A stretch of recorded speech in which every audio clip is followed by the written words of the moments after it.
है ना पुण्य, वस्त्र पुण्य, मन पुण्य, वचन पुण्य, काया पुण्य, नमस्कार पुण्य।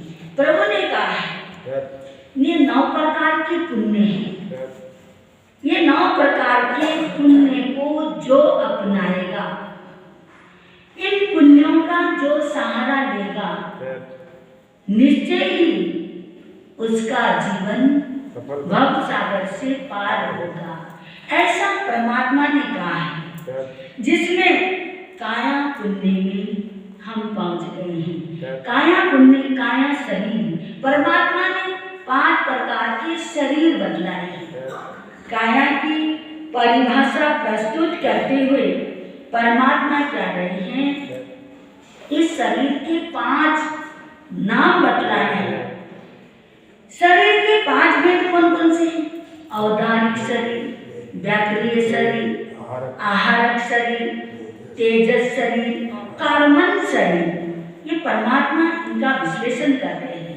प्रभु कह रहे हैं जैसे औदारिक शरीर, मोटे शब्द में ये शरीर सभी के पास होता है। औदारिक शरीर सभी के पास होता है। इसका स्वभाव है सड़ना, गड़ना, विध्वंस होना, क्योंकि ये शरीर ये हाड़ मांस का पुतला है। और व्याक्रिय शरीर के बारे में आपने सुना, व्याक्रिय शरीर के मोटे शब्दों में ये व्याक्रिय शरीर किसको प्राप्त होता है? देवता और नारी को। बहुत धन्यवाद, आपको याद है। इसी तरह आहारक शरीर किसको मिलता है? कौन इसको आहारक शरीर उत्पन्न कर सकता है? इसको विकास कौन कर सकता है? 14 पुरुष के जो 14 पूर्व के महापुरुष हैं वो इस शरीर को तैयार कर सकते हैं। आहारक शरीर हर व्यक्ति इसको तैयार नहीं कर सकता। आइए, कार्बन शरीर और तेजस शरीर, ये 2 शरीर और रहते हैं। इन 2 शरीर के बारे में परमात्मा ने बोला है कि स्थानांतरित सूत्र में प्रभु कह रहे हैं तेजस शरीर और कार्बन शरीर ये संग संग रहते हैं। कैसे? आइए, तेजस शरीर का काम है आहार को पचाना, है ना। तेजस शरीर से तेजोलेशाय और शीतलेशाय उत्पन्न होता है। ये जो यदि हम तेजोलेशाय का प्रयोग किया तो समझ लो पाप का बंधन हो गया, और शीतलेशाय का प्रयोग किया तो पुण्य का बंध हो गया। तो ये तेजोलेशाय जो है विशेषकर तो आहार को पचाने का काम है, लेकिन इससे दुरुपयोग होता है। तेजोलेशाय ये तो जब तक तेजोलेशाय और ये तेजो शरीर और कार्बन शरीर जब तक मुक्ति नहीं है तब तक ये चारों गतियों में पाए जाते हैं। और चारों गतियों में ये शरीर जब तक हमें मोक्ष प्राप्त नहीं होती, मोक्ष नहीं मिलता, मुक्ति नहीं मिलती, तब तक ये शरीर हमारे संग संग रहते हैं। कौन कौन से? तेजस और कार्बन। कार्बन कहाँ छूटता है? जैसे इधर मृत्यु हो गई है ना, जो मृत्यु का पीरियड समय है, और जो आत्मा जो है यहाँ से जहाँ भी उस आत्मा ने जाना है वो आत्मा वहां जाती है। फिर गर्भ में जाने के बाद वो आहार, सबसे पहले ये जीव जब आत्मा वहां जाती है सबसे पहले आहार मतलब ग्रहण करती है ये जीव आत्मा। तो ये जीव जब वहां जाकर आहार ग्रहण करती है, उससे पहले का जो सूक्ष्म टाइम होता है, ऐसा बोलते इतना कम समय में वो जो तेजस शरीर है वो शरीर से छूटता है। कितना टाइम? ये मतलब बहुत कम। आप उसके पास 10 मिनट बैठ गए, इतने में तो वो सब काम हो जाता है। इतना समय, बहुत कम समय वो शरीर से अलग होता है। ये कौन सा? ये मतलब कार्बन शरीर। तभी तक कहते हैं ये तो पूरा जैसे कोई अंग संग संग रहते हैं, उसको क्या कहते हैं शास्त्रीय भाषा में, ये तो पूरा कार्बन शरीर है। उसका क्या बोलते हैं? इसलिए बोलते हैं कार्बन शरीर, इसलिए बोलते हैं क्योंकि तेजस शरीर का मैं आपको एक उदाहरण बताती हूँ, आपने सुना भी होगा।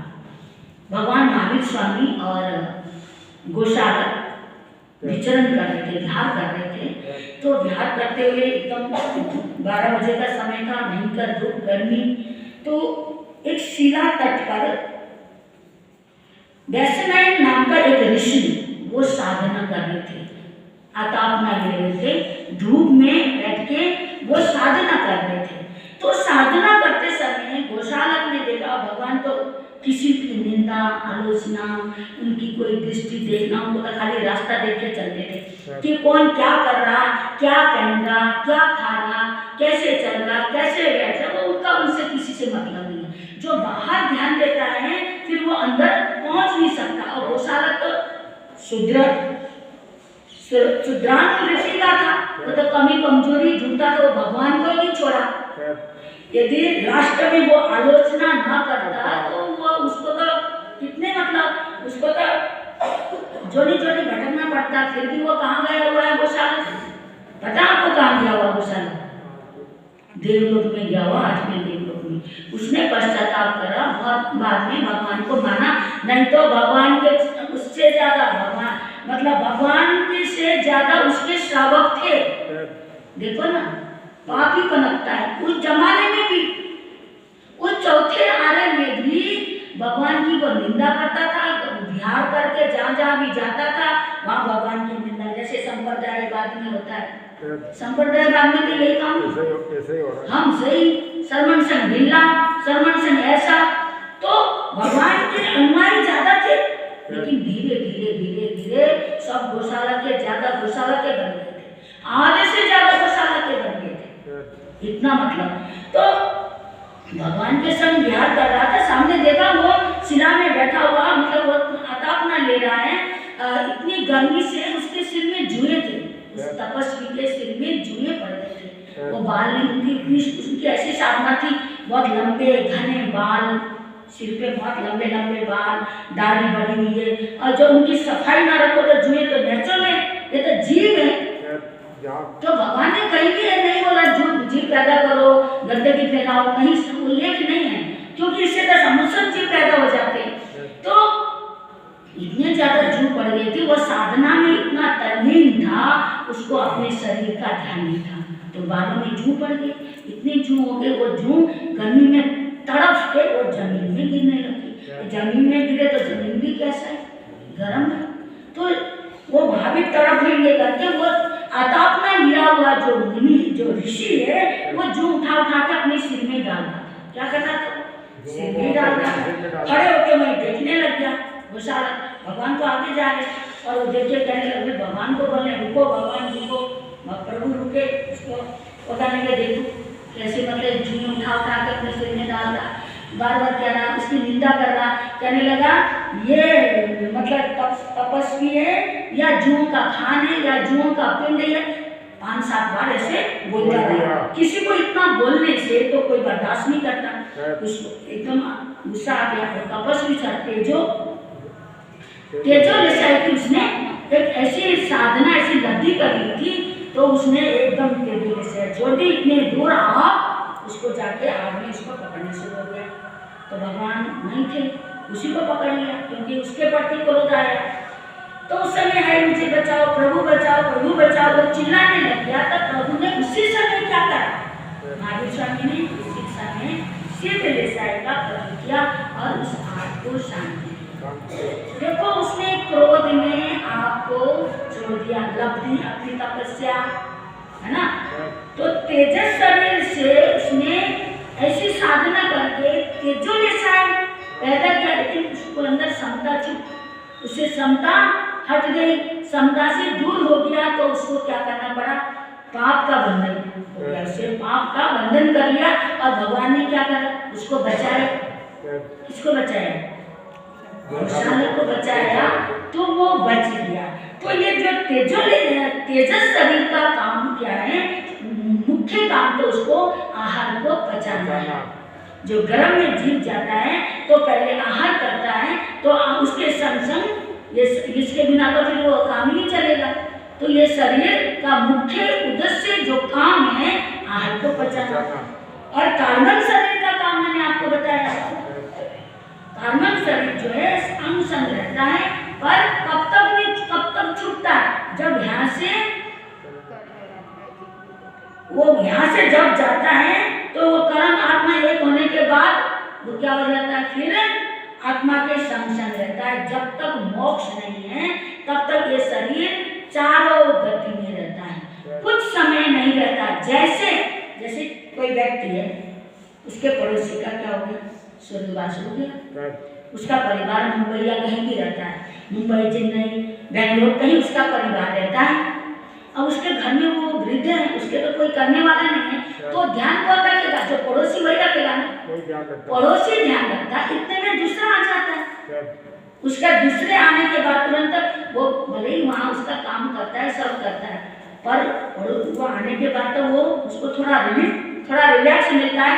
जो अबड़ दबड़ जो भाग दौड़ उसको करना नहीं पड़ा, वो उसको इतना नहीं करना पड़ेगा, वो आएगा जाएगा, ध्यान रखेगा। ऐसे ही ये जो कार्बन शरीर है, ये आत्मा और ये जो शरीर है एक में हो जाता है, एक बिल्कुल अंग एक हो जाते हैं। तो पांचों शरीर के बारे में इसका विश्लेषण आप लोगों ने अच्छे से सुना। तो ये औदारिक शरीर के माध्यम से ही, वैसे तो सभी शरीर हैं, लेकिन जो मेन औदारिक शरीर से जो पुण्य उत्पाद कर सकता है, पुण्य उपार्जन कर सकता, पुण्य को आगे बढ़ा सकता, पुण्य का वन कर सकता है, ये सब कहाँ से, ये औदारिक शरीर से। अनेक घटनाएं हैं, आपने सुना होगा नंदीसेन मुनि, नाम सुना आपने?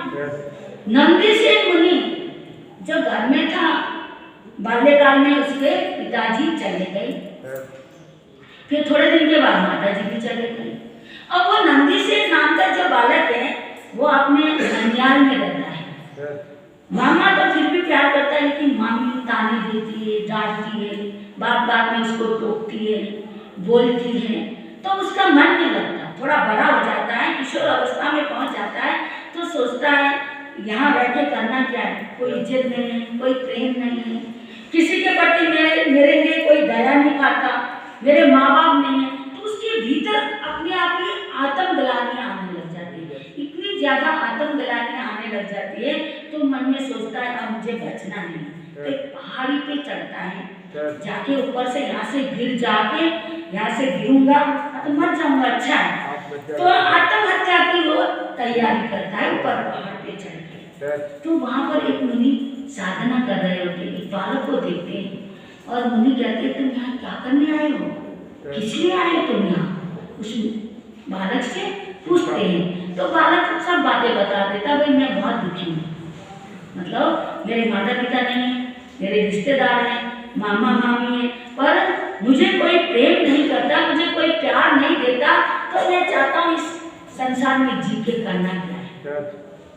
तो मुनि कहते हैं तुम संसार से घबरा के ऐसे क्यों इतना बड़ा मतलब डिसीजन ले रहे हो, इतना बड़ा काम करने के लिए तुमने कैसे सोचा, तुम संसार को छोड़ दो, पर ऐसा दुष्कर्म मत करो, इससे तो तुम्हारे जन्म जन्म खराब हो जाएंगे। मुनि उसको अच्छे से, इस बालक को बड़े प्रेम से समझाते हैं कि तुम ये काम भूल के भी ना करो, तुम संसार को छोड़ो, तुम्हें पता ना ये संसार स्वार्थ से भरा हुआ है, इस संसार में कोई सार तत्व नहीं है, ये सब नाशवान है, शाश्वत तो केवल परमात्मा का नाम है, धर्म है, तुम धर्म करो, धर्म के मार्ग में आओ। तो अच्छे से हम उसको समझाते हैं तो उसको अच्छा लगता है। देखो वैराग्य भी हर एक को थोड़ी होता है, जब पुण्य का उदय आता है, कहाँ तो वो मरने के लिए तैयार था, और कहाँ उसको मतलब एकदम वैराग मन एकदम परिवर्तन हो जाता है, रूपांतर हो जाता है और कहता है ठीक है मैं भिक्षा ले लूँगा। तो नंदीसेन जो बालक था वो दीक्षित हो जाता है। दीक्षित होने के बाद उसने एक संकल्प लिया, कुछ भी हो, मतलब ऐसा डिसीजन लिया उसने कि मुझे ऐसा नहीं, मैं अपने गुरु की सेवा करूँ, कोई भी हो, रोगी हो या वृद्ध हो या बालक हो, नवदीक्षित हो, कोई किसी भी प्रकार का कोई भी संत मुनि हो, उनकी मैं सेवा करूँगा। जिस दिन वो दीक्षित हो गया उस दिन उसने प्रतिज्ञा ली कि मुझको अब क्या करना, मात्र सेवा करना। उसने ये नहीं सोचा मुझको पढ़ना है या मुझको प्रवचन देना है या मुझे ये करना, उसने खाली एक ध्येय लेके चला।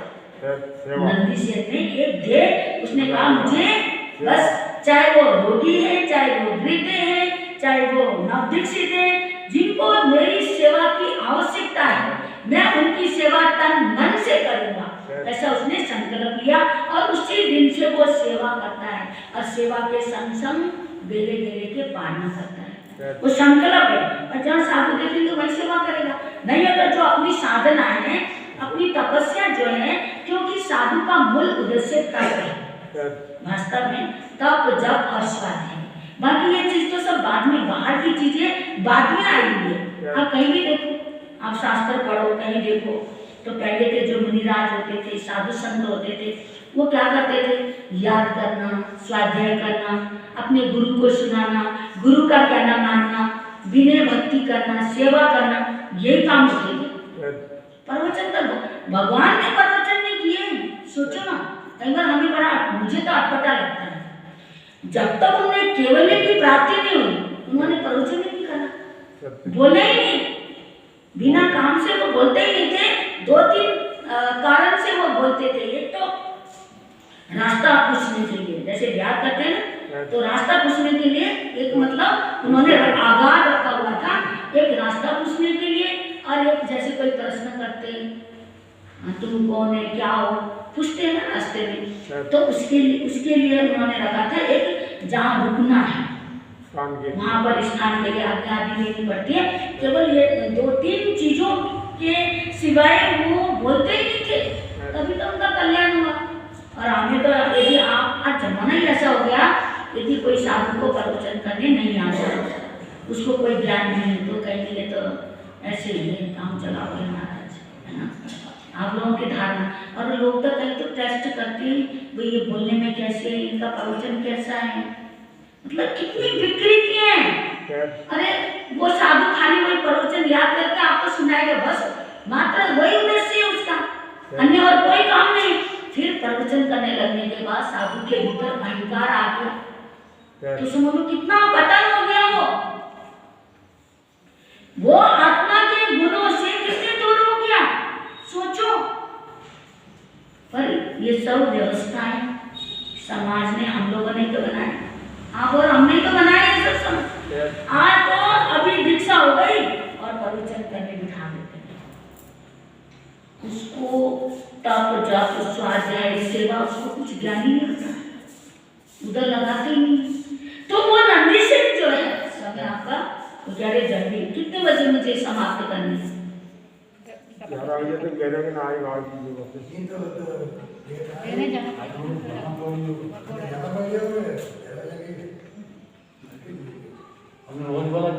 हाँ जी, रोज का टाइम।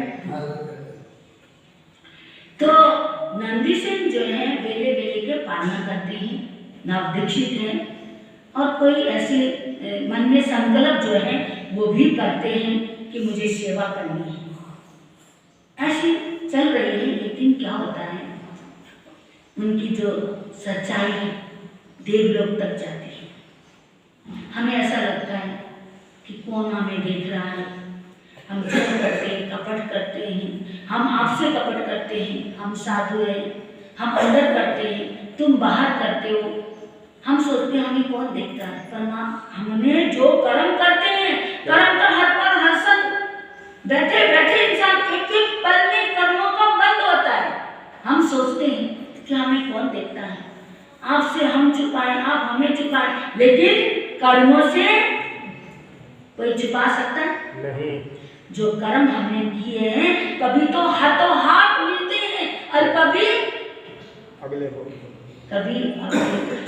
भाव में तो निश्चय है, इस भाव में मिले या ना मिले, पर अगले भाव में अवश्य भोगने पड़ते हैं।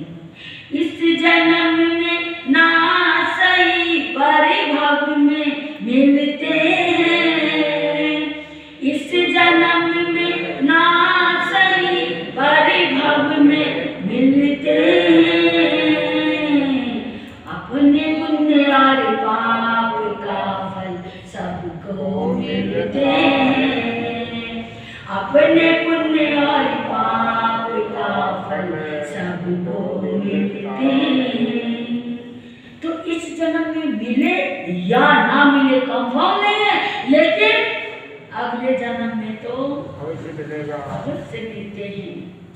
इंसान सोचता है, व्यापारों में ठगी करता है, सोचता है मैंने बड़ा अच्छा करा, पर जब कर्म चुकाने पड़ते हैं, भोगने पड़ते हैं, तब मालूम पड़ता है। हम आपके आंख में धूल झोंकेंगे तो उसका परिणाम हमें भोगना पड़ेगा, दूसरों को नहीं। खुद के आंख में धूल झोंक रहे समझ लो। ऋग्वेद कहता है किसी को गाली दे रहे हैं उसको नहीं, स्वयं को। किसी को मार रहे हैं उसको नहीं, स्वयं को। किसी की निंदा कर रहे हैं उसकी नहीं, अपनी। दूसरों का हम बुरा करते हैं तो हमारा बुरा पहले ही हो जाता है। इसलिए हमें क्या करना है, इन चीजों से जितना दूर रहेंगे उतने ही जल्दी हमारा कल्याण होगा। तो नंदीश्वर का उद्देश्य यही है, मुझे तप करना है, मुझे साधना करना है, मैंने इसी जन्म में अपने सब कर्म तोड़ने, खत्म करने, एक उद्देश्य होता है। दीक्षा लेने के बाद हमारे भीतर ऐसे उद्देश्य नहीं आए तो कोई फायदा नहीं इस चोले का। हमारे भीतर हर समय, हर पल, हर वक्त अंदर एक ललक होना चाहिए कि मैंने अब बार बार जन्म नहीं लेना, बार बार गर्भ में नहीं जाना, बार बार नाना जोनियों में नहीं जाना। ये भीतर हमारे अंदर भाव हर वक्त, हर क्षण, हर पल आना चाहिए। यदि नहीं आए तो हमारा कल्याण नहीं होगा, और भारी हो जाएंगे हम। तुम लोगों का खाके 18 पापों की आपकी कमाई, और वो हम खाते हैं, उसको पचाना आसान है? आपने जहां जहां छल किया, कपट किया, ठगा, वो सब हमारे पास आ गया।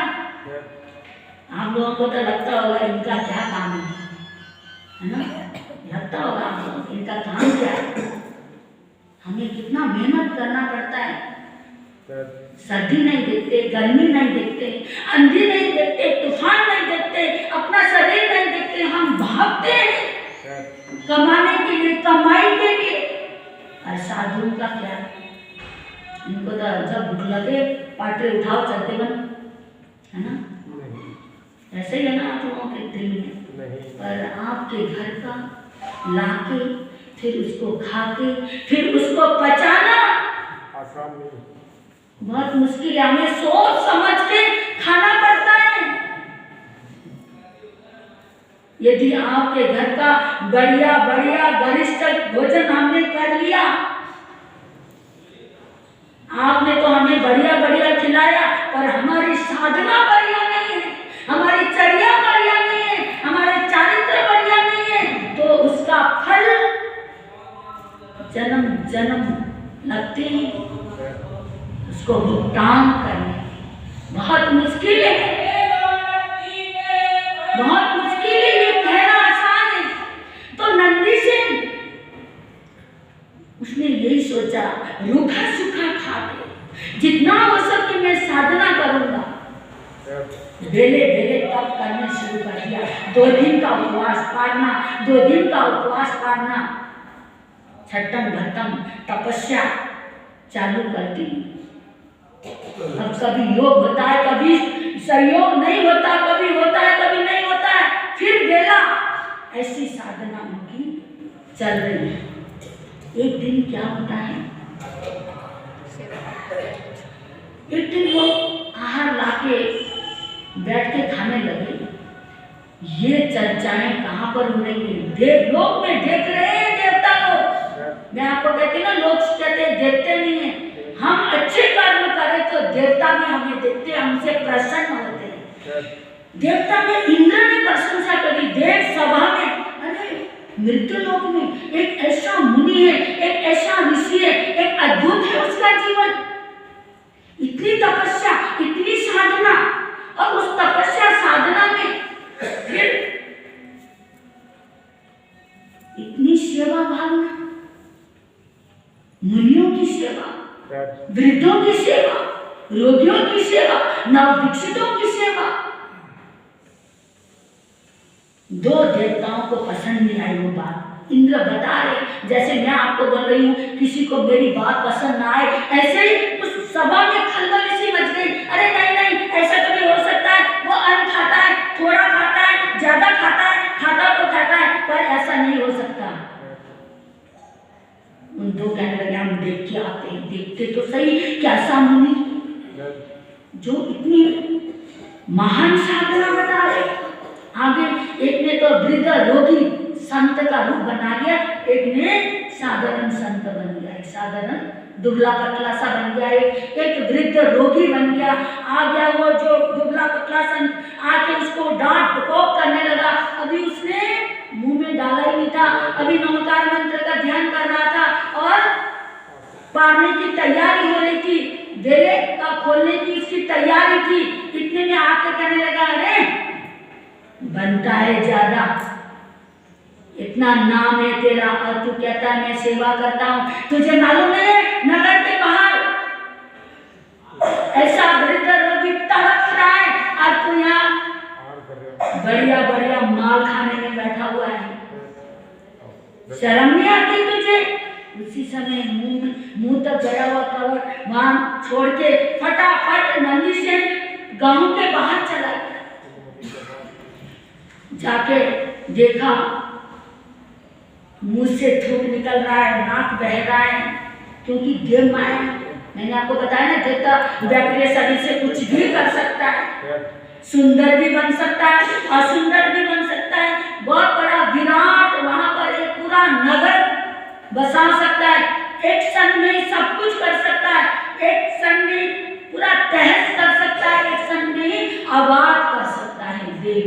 इतनी शक्ति उस देव ने अपने शरीर को ऐसा गला सड़ा बना दिया, थोड़े खिंचियां हो रही हैं, बाल बढ़ रहे हैं, सिर में जुएं बार बार गिर रहे हैं, मुंह से लार निकल रहा है, नाक बह रहा है, आंखें गिर से भरे हुए और कहरा रहा है। वो साधु परेशान हो रहा है, हाय हाय मचा रहा है।